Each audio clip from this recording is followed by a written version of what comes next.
अजिबात केळाचा दुधाचा तुपाचा वापर न करता अर्धा किलो तांदळाचं परफेक्ट प्रमाण घेऊन असं हे अनारशाचं पीठ तयार झालं आहे। असं प्रमाण वापरून तुम्ही पहिल्यांदाच जरी अनारसे बनवत असाल तरी ते अजिबात चुकणार नाही। नमस्कार, मी कविताच टेस्टी फूडमध्ये सर्व खवय्यांचे पुन्हा एकदा स्वागत करते। आज आपण रेशनचे तांदूळ वापरून अनारशाचं पीठ कसं तयार करायचं ते पाहणार आहोत। रेसिपी नेहमीप्रमाणे खूप साधी आणि सोपी आहे। हे पीठ तुम्ही एकदा तयार करून फ्रीजमध्ये ठेवलं तर 8 ते 10 महिने चांगलं राहतं, अजिबातच खराब होत नाही। बऱ्याच बायकांना वाटतं की अनारसे बनवणं हे थोडे किचकट काम आहे, पण तसं नाही। अनारशाचं पीठ तुम्ही व्यवस्थित बनवलं तर त्याचे छान जाळीदार अनारसे होतात। इथे मी तांदूळ कोणते घ्यायचे, किती दिवस भिजवायचे, कसे वाळवायचे, त्यात गूळ किती घालायचा हे सविस्तर सांगितलेले आहे। तुम्ही अनारसे पहिल्यांदाच बनवत असाल तर या सर्व टिप्स फॉलो केल्यावर तुमचे अनारसेही कधीच बिघडणार नाही, हे 100% खात्रीने सांगते। आता लवकरच अधिक महिना सुरू होणार आहे। या महिन्यामध्ये अनारसेला विशेष मान आहे। अधिक महिन्यात लेकीला व जावयाला घरी बोलवून त्यांची लक्ष्मीनारायणाचा जोडा म्हणून त्यांची पूजा करतात व त्यांना 33 अनारसे व बत्तासे, मैसूर पाक यांचे वाण देण्याची प्रथा आहे। या महिन्यामध्ये तुम्ही देवाला व ब्राह्मणालाही वाण देऊ शकतात। तुम्हाला अधिक महिन्यामध्ये हे अनारसे बनवायचे असेल तर त्याचे पीठ आधीच बनवून ठेवावे लागेल। या अधिक महिन्यात हे अनारसे तुम्ही नक्की बनवून पहा। रेसिपी नेहमीप्रमाणे भरपूर टिप्ससह तुमच्याबरोबर शेअर केलेली आहे, कुठेही स्किप न करता पूर्ण पहा।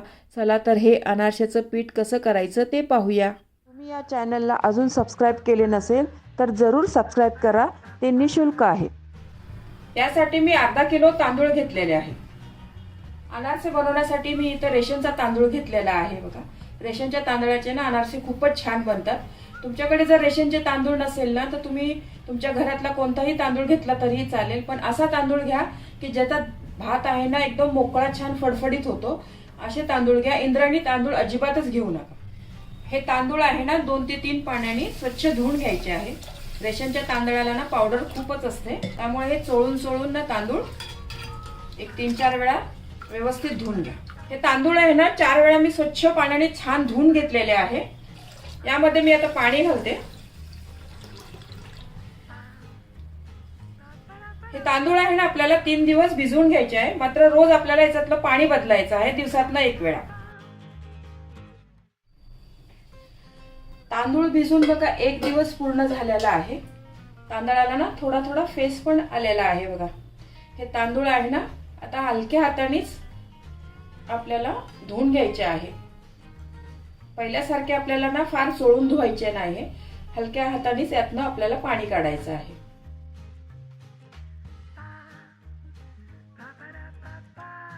एक 2 पाण्याने ना तांदूळ परत आपल्याला धुवून घ्यायचे आहे, पण धुताना असे हलक्या हातानेच हलवा। हे आता चोळायचे अजिबातच नाहीये।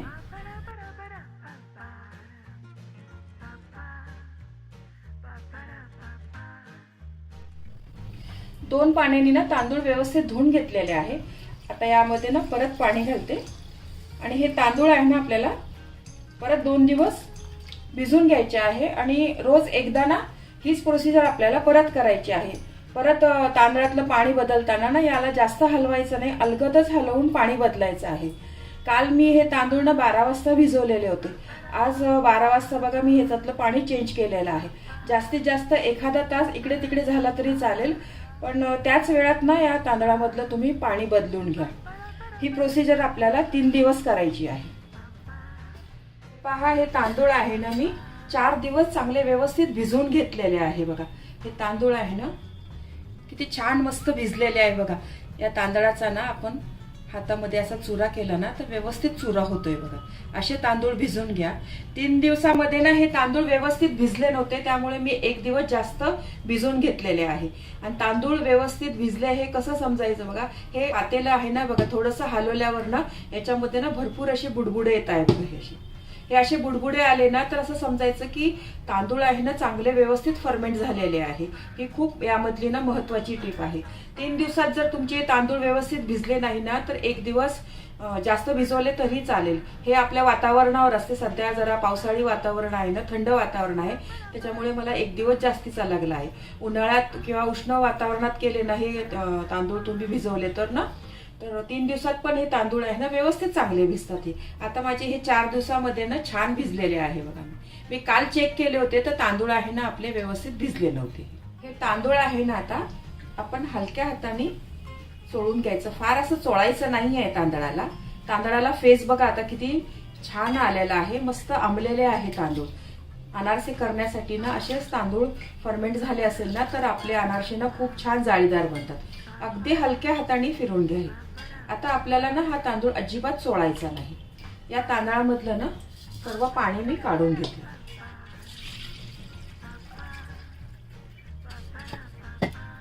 आणि 2 पाण्याने ना हे तांदूळ परत याच पद्धतीने व्यवस्थित धुवून घेते मी.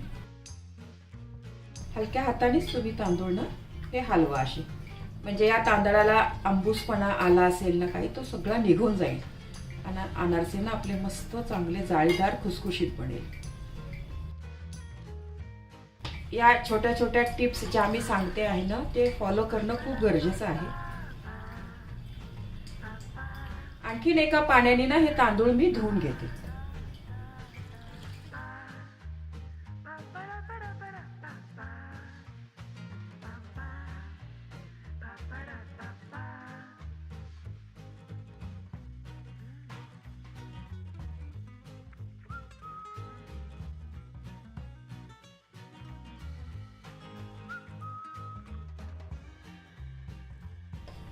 या चाळणीमध्ये ना तांदूळ सर्व काढून घेते पाणी नितळण्यासाठी. या तांदळातलं ना सर्व पाणी नितळून घेऊया. त्यासाठी मी या चाळणीवरनं 10 मिनिटं हे असेच ठेवून देणार आहे. तांदळातलं पूर्ण पाणी नितळून घेतलेलं आहे बघा. हे तांदूळ आहे ना एका कपड्यावर वाळवायला टाकायचे आपल्याला.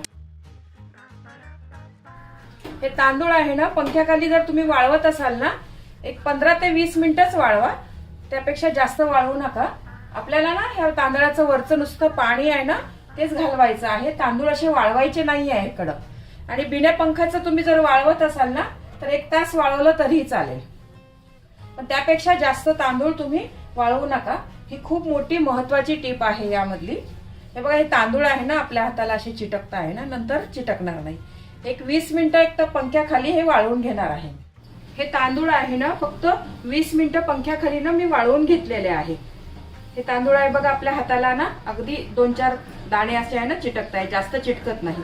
आणि हाताला ना हे तांदूळ चांगले दमट लागत आहे. नुसतं वरनं ना पाणी सुकलेलं आहे पण तांदूळ चांगला ओलसरच आहे. तांदूळ आहे ना असं हातामध्ये चुरला तर व्यवस्थित याची पावडर होत आहे बघा. असाच तांदूळ ना आपल्याला भिजलेला पाहिजे आहे. हा जरी वरनं सुकलेला आहे ना आतमधनं चांगलाच दमट आहे. अनारसे तुमचे व्यवस्थित जाळीदार बनण्यासाठी ना हा तांदूळ व्यवस्थित वाळवणं दळणं हे पण खूप महत्वाची स्टेप आहे यामधली. हा जर तांदूळ तुमचा एकदमच कोरडा वाळून गेला ना तर पीठ त्याचं चांगलं घट्ट बनतं आणि अनारसे चांगलं होत नाही व्यवस्थित. आणि ओलसर राहिला ना तर पीठ पातळ बनतं, तरी पण त्याचे अनारसे ना व्यवस्थित होत नाही. असा व्यवस्थित तांदूळ सुकलेला पाहिजे आहे. तांदूळ आहे ना एका जागी असा व्यवस्थित गोळा करून घेऊया. थोडे थोडे तांदूळ आहे ना मिक्सर मध्ये आपण बारीक करून घेऊया. तांदूळ बघा छान बारीक करून घेतलेले आहे मी. हे तांदूळ आहे ना मैद्याच्या गाळणीने आपण गाळून घेऊया. हे ओलसर असल्यामुळे पीठ ना तर तांदूळ व्यवस्थित गाळल्या जात नाही. त्यामध्ये गाळण्याची एक ट्रिक सांगते तुम्हाला मी. असा एक 10 रुपयाचा कॉइन आहे ना तो टाकून गाळले ना तर चांगले व्यवस्थित गाळले जातात. 10 रुपयाचा कॉइन टाका, नाही तर मग अशी एखादी वाटी टाकली ना तरीही चालेल, त्याच्याने पण छान व्यवस्थित गाळल्या जातं हे पीठ.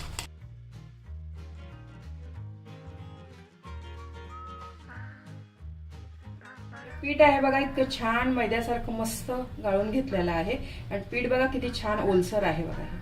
हे राहिलेलं पीठ आहे ना परत आपण मिक्सर मध्ये बारीक करून घेऊया. त्यातनं हा कॉइन काढून घेते मी. त्यामध्ये मी आणखी दुसरे तांदूळ बारीक करायला घेते. अशा प्रकारे सर्व तांदूळ मी बारीक करून घेते.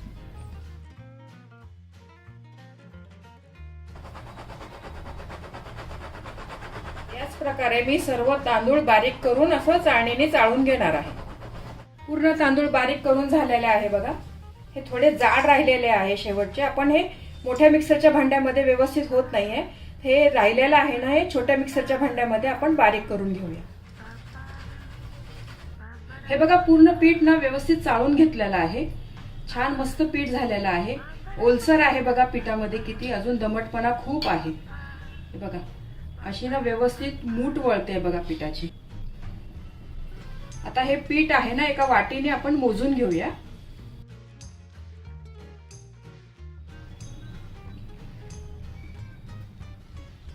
अशी ही वाटी आहे ना, अलगदच भरा, जास्त दाबून भरू नका. 1 वाटी.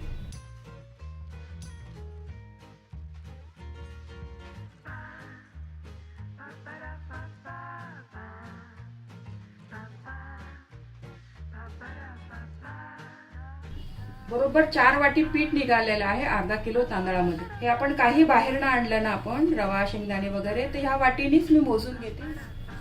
आता आपण गुळ पण मोजून घेऊया. यासाठी बघा मी असा पिवळा गुळ घेतलेला आहे. हा नॉर्मलच गुळ आहे, चिकीचा गुळ नाही आहे.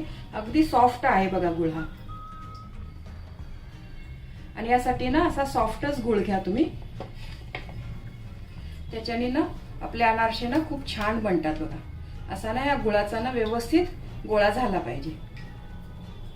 असा पिवळ्या रंगाचा गुळ मिळाला ना तर जरूर घ्या तुम्ही. त्याच्याने ना आपल्या अनारशांना रंग फार सुरेखच येतो. जर थोडा गुळ काळपट असेल ना तर मग अनारसे पण आपले असे काळपट होतात. हे बघा छान मस्त गोळा झालेला आहे बघा. हा गुळ आहे ना आपण आता मोजून घेऊया.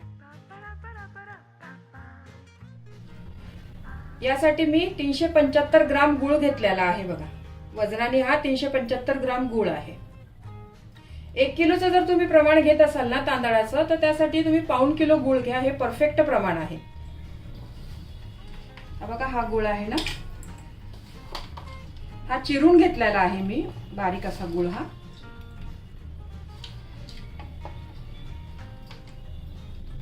एक वाटी.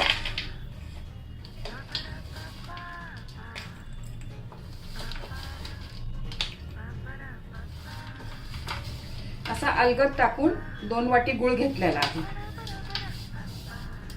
पण माझ्या मते तुम्ही मोजून घेतला ना तर गुळ परफेक्ट पडतो. तुम्ही मोजून घेऊन टाकला ना तर अनारसे आपले कधीच बिघडणार नाही. हा अर्धा किलोला ना 375 ग्राम हे प्रमाण ना अगदी बरोबर आहे. पण नसेल तुमच्याकडे वजन काटा तर ही पण पद्धत वापरून बघा. 1 वाटी घ्या, त्याच्याने पीठ मोजा. 4 वाटी पीठ निघालं होतं, त्यातनंच आपण आता 2 वाटी गुळ घेतलेला आहे. आता या पिठामध्ये ना हा गुळ आपण व्यवस्थित मिक्स करून घेऊया.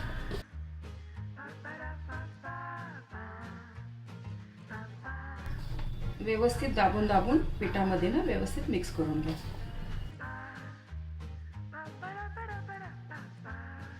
इथे आपले चांगले जाळीदार खुसखुशीत अनारसे होण्यासाठी मी यामध्ये भरपूर टिप्स सांगितल्या आहेत छोट्या छोट्या. त्या टिप्स जर तुम्ही फॉलो करून अनारसे बनवले ना तर कधीच तुमचे अनारसे बिघडणार नाही. जरी तुम्ही पहिल्यांदाच जरी बनवत असाल ना तरी परफेक्टच बनणार.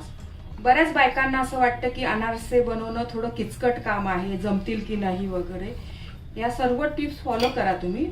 तांदूळ भिजवण्यापासून तर पीठ तयार करेपर्यंत तुमचं जर पीठ एकदा व्यवस्थित बनलं ना तर अनारसे आहे ना चांगले होणारच. 100% सांगते मी, होणारच अनारसे व्यवस्थित. हे पीठच चांगलं व्यवस्थित होणं ना खूप गरजेचं आहे.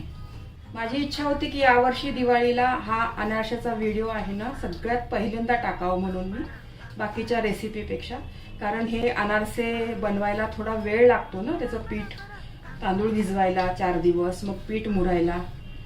तर सुरुवातीलाच टाकावं म्हणून अशी इच्छा होती. आणि मी तो व्हिडिओ चांगला व्यवस्थित शूट पण केला होता. छान मस्त खुसखुशीत अनारसे झाले होते. पण नंतर मी एडिटिंगला घेतला तो व्हिडिओ तर त्याच्यामधल्या 4 ते 5 फाईल्स आहे ना करप्ट झाल्या होत्या. काही टेक्निकल काहीतरी प्रॉब्लेम असेल त्याच्यामुळे. तर त्यासाठी हा व्हिडिओ आहे ना परत डबल मला शूट करावा लागला. हा अनारसाचा खूप मेहनत घेतलेली आहे हा व्हिडिओ शूट करण्यासाठी. तुम्ही जर पहिल्यांदाच माझे चॅनलवर आला असेल तर चॅनलला जरूर सबस्क्राईब, लाईक, शेअर करा तुम्ही. रेसिपी खूप मेहनत घेतली आहे रेसिपी बनवायला. पण अनारसे खात्रीने सांगते की खूप छान बनतात. पण हे अनारसे खूप छोटे छोटे टिप्स सांगितलेले आहे मी यामध्ये. आता हे हाताने काही व्यवस्थित मिक्स होणार नाही हे गूळ, तर आपण ना थोडं थोडं मिक्सरमध्ये घेऊन पल्स मोडवर ना नुसतं फिरवून घेऊया. त्यामुळे गूळ आणि हे पीठ आहे ना चांगलं व्यवस्थित मिक्स होईल. थोडं थोडं पीठ घ्या याच्यामध्ये, फार नका घेऊ, आणि पल्स मोडवरच फिरवा. हे बघा, हे पीठ ना छान मस्त एकजीव झालेलं आहे. गूळ आणि पीठ आहे ना मस्त एकत्र झालेलं आहे. हे बाजूला काढून घेते मी. आणि याच पद्धतीने ना बाकीचं आपण फिरवून घेते. हे पीठ आहे ना व्यवस्थित मळून घ्या. गूळ आणि पीठ छान एकजीव झालेलं आहे बघा मिक्सरमध्ये फिरवल्यामुळे. गुळाला ना आता थोडं थोडं पाणी पण सुटायला लागलंय बघा. व्यवस्थित मळून घ्या. तुम्ही याच पद्धतीने साखरेचे पण अनारसे करू शकता.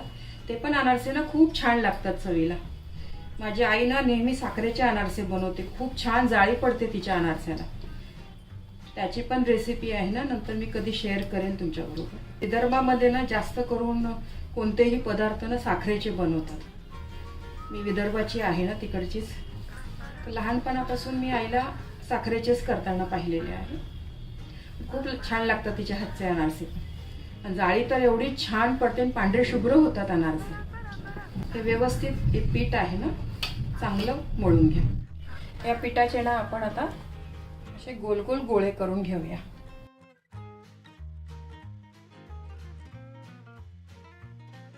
हे पीठ आहे ना मुरवायला 1-2 दिवस ठेवून केले ना तरी छान बनतात अनारसे. आणि 7-8 दिवस करून ठेवलं ना तर आणखीनच छान जाळी पडते मग अनारशाला.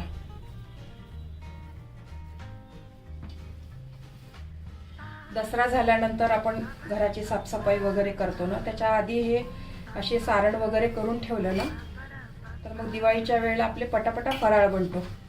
हे अनारशाचं पीठ, चकलीची भाजणी, करंजीचं सारण, असे हे पदार्थ आहे ना आधी पूर्वतयारी केली ना या गोष्टींची तर दिवाळीच्या ऐनवेळी आपल्याला त्रास होत नाही. मग पटापटा आणि एकदम छान पदार्थ बनतात मग आपले.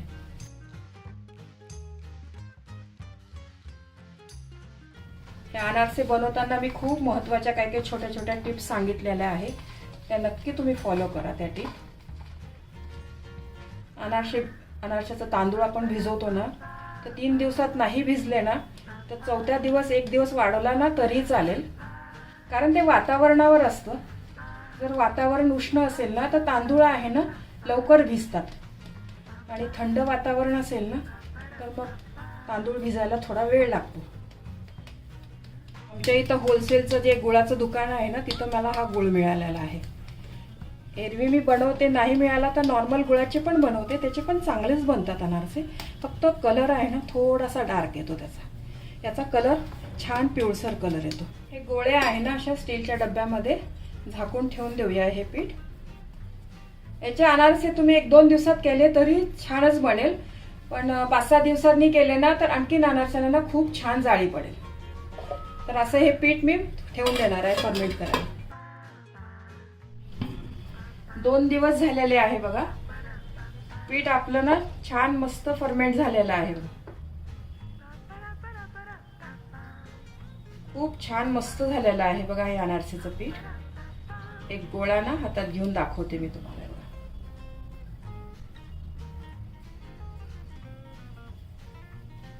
या गोळ्याला ना कुठेच चीर पडत नाहीये बघा.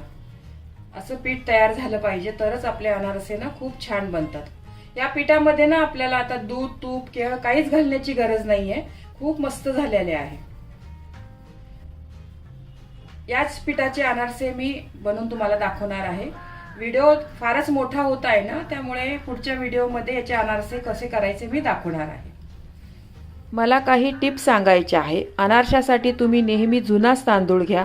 रेशनचा मिळाला तर अतिउत्तम, नाही तर तुम्ही परिमल, वाडा कोलम, इडली राईस घेतला तरीही चालेल. तांदूळ भिजवताना ते 3 दिवस नाही भिजले तर 4 दिवस भिजवून घ्या. तांदूळ वाळवताना पंख्याखाली 20 ते 25 मिनिटच वाळवा, त्यापेक्षा जास्त नको. बिना पंख्याचे तासभर वाळवून घ्या. तांदूळ हे हाताला थोडे दमटच लागले पाहिजे, हे खूप महत्त्वाचे आहे. तांदूळ जास्त सुकले तर त्याचं पीठ चांगलं बनत नाही. पिठामध्ये गूळ घालताना शक्यतो वजन करूनच घाला व्हिडिओत दाखवल्याप्रमाणे, म्हणजे त्याचं प्रमाण चुकणार नाही. तांदूळ व गूळ चांगलं एकत्र झालं पाहिजे. मिश्रण थोडे घेऊन मिक्सरमध्ये फिरवून घ्या, म्हणजे अनारशाचं पीठ पेड्यासारखं होईल. हे पीठ 5 ते 6 दिवस मुरवायला ठेवा. पारंपरिक पद्धतीमध्ये हे पीठ 21 दिवस मुरवायला ठेवतात. या सर्व टिप्स फॉलो करा, तुमचंही अनारशाचं पीठ चांगलंच बनेल. या पिठापासून अनारसे कसे करायचे हे पुढील व्हिडिओत पाहूया. तुम्हाला ही रेसिपी आवडली असेल तर तुमच्या मित्रमैत्रिणी आणि नातेवाईकांबरोबर शेअर करा. व्हिडिओला लाईक करा व चॅनलला सबस्क्राईब करा.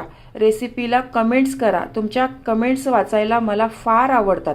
तुमच्या लाईक्स आणि कमेंट्समुळे माझा उत्साह वाढतो आणि नवनवीन व्हिडिओ बनवण्यासाठी प्रोत्साहन मिळते. त्याचबरोबर तुम्ही मला फेसबुक, इंस्टाग्राम आणि पिंटरेस्टवर देखील फॉलो करू शकतात. त्यांची लिंक डिस्क्रिप्शन बॉक्समध्ये दिलेली आहे. तुम्ही ही रेसिपी कोणत्या गावातून पाहताय तेही सांगा. तर पुन्हा भेटूया एका नवीन रेसिपीसह. तोपर्यंत मस्त खा, काळजी घ्या. धन्यवाद.